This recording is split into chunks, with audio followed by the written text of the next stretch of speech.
Boris Feldheim, gardien en Beagle U16, tu reviens du tournoi à Cork en Irlande, tournoi des 6 nations avec l'Allemagne, l'Angleterre, la Hollande, l'Irlande et l'Espagne.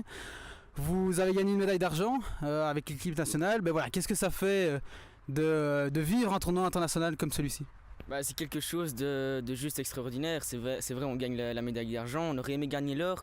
On est passé à côté d'un match qui nous a coûté cher. Mais sinon, l'ambiance du tournoi était juste magnifique. Et jouer un tournoi international, franchement, si quelqu'un peut le vivre, qu'il le fasse à fond, quoi. Tu parles d'ambiance de tournoi international. Est-ce que c'est une ambiance qui est franchement différente de ce qu'on vit en championnat ici un petit peu le samedi au Day-to-Day? Franchement, je dirais oui, parce que là, on est vraiment les 6 meilleures équipes, enfin pas les 6 vraiment 6 meilleures équipes d'Europe, mais on est 6 équipes d'Europe qui veulent faire des résultats. Et c'est cette envie de compétition, cette envie de gagner qui règne dans tout le tournoi, quoi. Et voilà. On a vu les résultats qui étaient assez serrés au niveau du tournoi. Est-ce que toi, en tant que gardien, avec des scores aussi serrés, est-ce que tu as plus de boulot? Est-ce que c'est une pression supplémentaire que tu as sur tes épaules? Ou tu la joues, je vais dire, tranquille, un petit peu comme un grand Vanache des grands jours?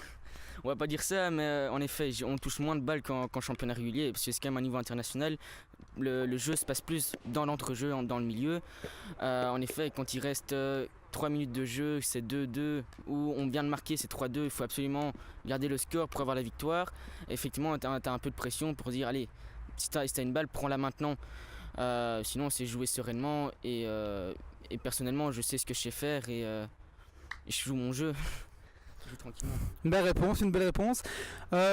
Face à l'Espagne, vous avez subi une défaite un petit peu amère. Comment est-ce que vous avez réagi avec l'équipe? Est-ce que c'est un petit peu différent de ce qu'on vit ici? Est-ce que il y a des choses qui se mettent en place avec l'équipe pour pallier ce genre de situation? Comment est-ce que vous avez fait? L'avantage qu'on a eu, l'avantage entre guillemets, on perd l'Espagne. Le match était assez tôt le matin, du coup on a su préparer toute l'après-midi l'après-midi était vraiment consacrée à tout ce qui était briefing, vidéo par rapport à l'Espagne, savoir ce qu'on pouvait améliorer, mais vraiment toute l'après-midi, toute la soirée a été consacrée à ça. On a pensé que hockey, parce que le lendemain on avait la Hollande à jouer, qui était aussi un gros morceau, à savoir qu'on a perdu 2 fois contre la Hollande en match amical, et il fallait vraiment réagir face à cette équipe. Le staff a été vraiment, maintenant il faut réagir, ils nous ont donné toutes les clés. Ils nous ont un peu resserré les vis. Et nous, en tant que joueurs, en tant qu'équipe, on s'est dit, si on veut encore espérer terminer premier, il faut absolument gagner la Hollande, quoi. Et on est revenu avec le couteau entre les dents. Et le lendemain, ça s'est vu. On gagne 3-2 contre la Hollande. Or qu'on avait perdu 2 fois contre eux et pas des petits scores. On avait perdu 7-1 et 5-1. Gagner après, c'est chouette, quoi.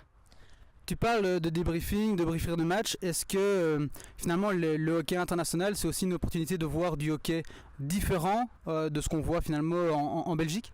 Tout à fait. Quand on voit l'Espagne, quand on voit l'Espagne jouer, on voit que ce sont des joueurs qui sont vraiment plus techniques.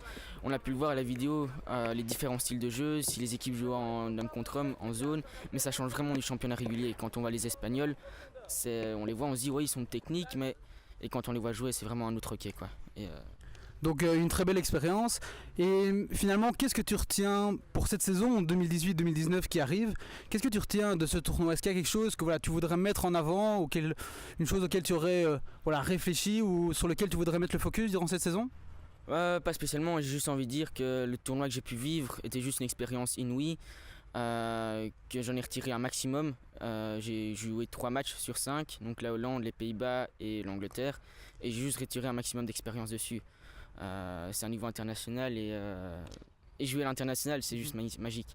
Puis après, pour le championnat régulier, je suis me confronté à d'autres équipes internationales, et maintenant, ils viennent que pour le championnat régulier, et on verra. Eh bien super, un tout grand merci pour ta disponibilité, et bonne saison 2018-2019. Merci.